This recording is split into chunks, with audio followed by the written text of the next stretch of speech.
E ó, agora presta atenção que o assunto é saúde. Na última sexta-feira, o ex-jogador de vôlei, o Tandy, sofreu um infarto e foi internado no hospital.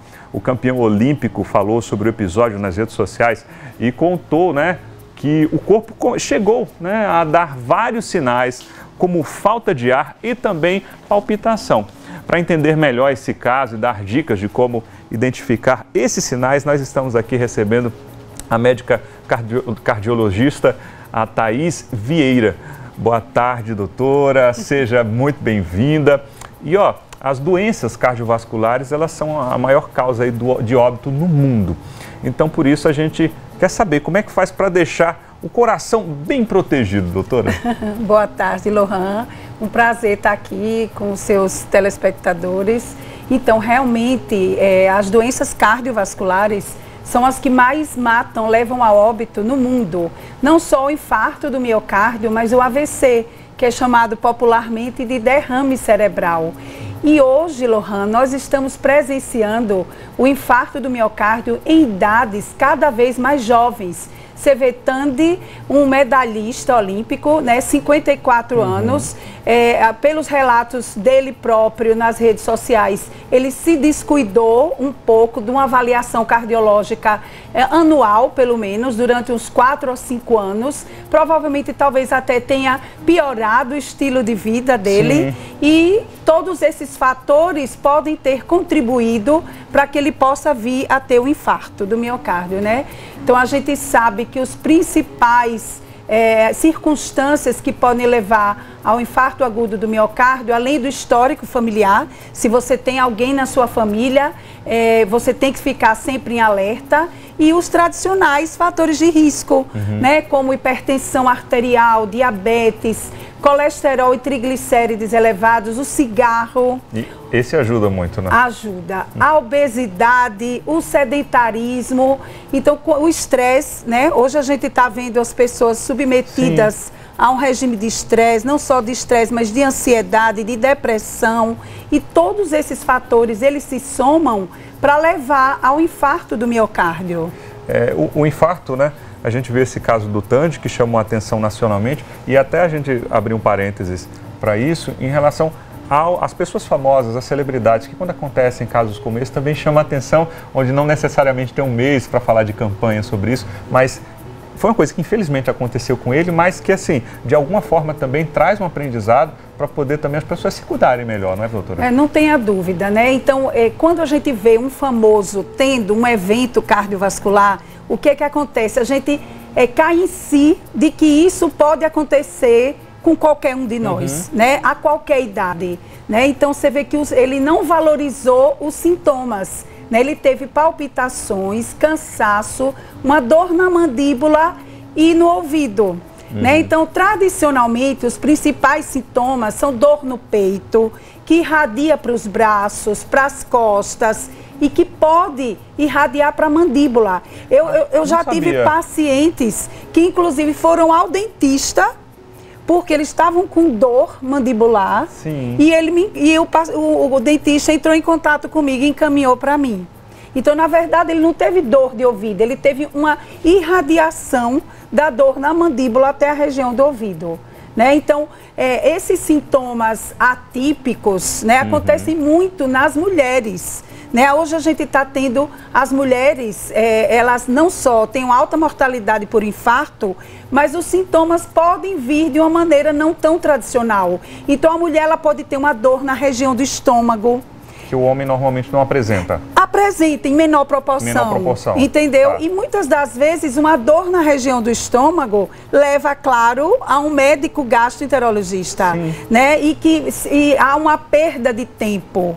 Então, quando você está com um infarto agudo do miocárdio, é importante que você chegue na urgência para realizar o cateterismo e abrir essa artéria em até 3 horas e meia. Então, é muito mais fácil se você está tendo uma dor no peito, nessas características que eu falei, muitas das vezes vem associada com náuseas e com sudorese, palidez, você fica suando, não sabe por quê, com náusea. Então, é importante que você vá à urgência nesse período de tempo, até 3 horas e meia, que é o momento oportuno de você fazer o cateterismo, abrir a artéria, né, coronariana, e com isso diminuir mortalidade, né, ou morbidade. Ah, doutora, o que é isso? Então, muitas vezes você demora em urgência, o coração é um músculo, né, que precisa de sangue, precisa de oxigênio. Quando aquela artéria ela se fecha, aquele músculo ele morre, vai morrendo, né? Então nós temos 3 artérias principais e a depender de qual obstruiu, isso vai fazer com que, se não chegar rápido, não só ele pode vir a óbito, mas pode ter consequências como, por exemplo, arritmias cardíacas, entrar em insuficiência cardíaca, e muitas das vezes você pode prevenir e sair de uma situação como essa sem um risco maior se você chega precocemente à urgência e abre sua artéria coronariana. Agora, eu achei muito interessante sobre essa questão dos incômodos, né? Sim. Vários sinais que o infarto ele pode estar colocando aí, e muitas vezes no dia a dia, com os nossos afazeres, nós não percebemos. Exato. Mas, doutora, esses incômodos, eles podem acontecer, a gente está falando de dias, meses, semanas, pode acontecer em até meses antes do infarto? Ele inclusive comentou sobre isso, Lohan. Ele disse, o meu coração já vinha dando sinais e eu não valorizei. Eu sempre digo isso a meus pacientes. Valorizem o que vocês estão sentindo. Procurem o seu cardiologista, porque é melhor que você vá à urgência ou vá a uma consulta com o seu cardiologista e não seja nada e ele lhe libere, do que você retardar esse atendimento. Ele vinha sentindo um cansaço, né? Então, muitas das vezes, mulher, principalmente, atribui isso às inúmeras tarefas que ela tem.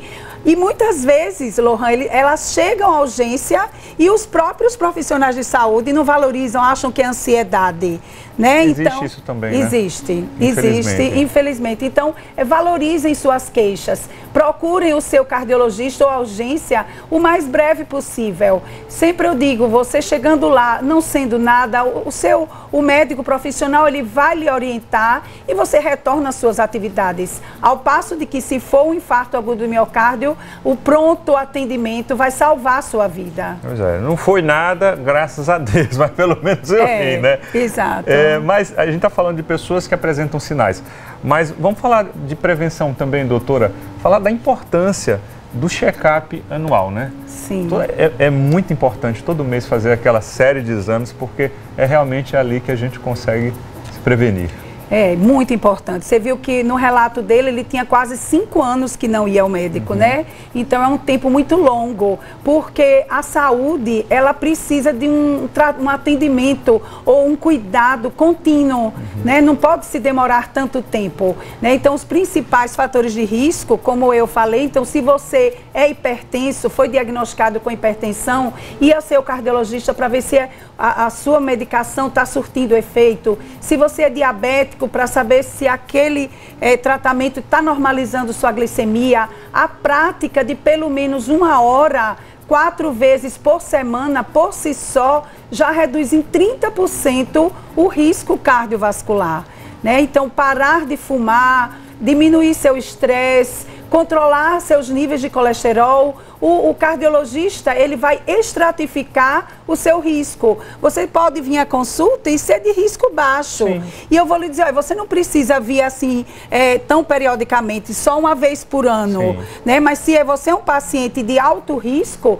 consequentemente, ele vai encurtar esse tempo das consultas, porque é muito importante que você mude estilo de vida. Cada dia nós percebemos como está difícil, né, mudar estilo de vida, mas você integrar, né, cada vez mais seu corpo físico com sua mente e sua alma é muito importante, né? Nós temos tido muitos relatos de pacientes com ansiedade, com depressão, inclusive com estresse agudo. Existe uma síndrome que se chama síndrome do coração partido. Olha. Chamada também cientificamente síndrome de Takotsubo. Então você tem um estresse agudo importante, ou às vezes até uma alegria exagerada, entendeu? Porque pode ser no extremo, né? Tanto muito alegre quanto muito triste. Muito triste. E aí você desenvolve uma síndrome semelhante a um infarto, com dor no peito, com elevação das enzimas cardíacas e que precisa ser também atendido com urgência, não é? Olha aí, quantas dicas maravilhosas para vocês que estão nos assistindo. E o exemplo do Tandy aí, que sirva também de exemplo para todos nós, para a gente cuidar da saúde do nosso coração. E para encerrar aqui, eu gostaria que você mandasse, doutora, uma mensagem para todo mundo que está nos assistindo. Qual o recado que você manda para os nossos telespectadores? O recado que eu mando é cuidar da sua saúde, é prevenção cardiovascular. Então, você tem como, através da detecção dos seus fatores de risco, controlar eficazmente para evitar que isso se transforme em um sofrimento, não só com a morte, como, por exemplo, nos casos do AVC, uma morbidade. Você perde sua vida porque você fica num leito, restrito ao leito, de uma maneira, muitas das vezes, definitiva. Então, é a prevenção. A prevenção é o foco, né? Então, ir sempre ao seu cardiologista, fazer seus exames. Muitas das vezes, só com a consulta, não é possível dar o diagnóstico de uma cardiopatia, mas hoje a gente tem recursos em termos de exames complementares, vários, né, que nós dispomos em nosso estado e que pode dar esse diagnóstico precoce e, com isso, salvar a sua vida. Olha só, gente, muito obrigado pelas informações, doutora, excelente participação, foi um bate-papo bastante esclarecedor e vamos nos cuidar, pessoal, né? Prevenção é o melhor tratamento. Sim, obrigado. Com certeza, eu que agradeço. E olha, vamos para um rápido intervalo, Você em Dia volta já, porque tem música e ainda tem a boneca. Será que eu consigo fazer essa boneca? Será que eu vou conseguir? Vamos ver daqui a pouquinho.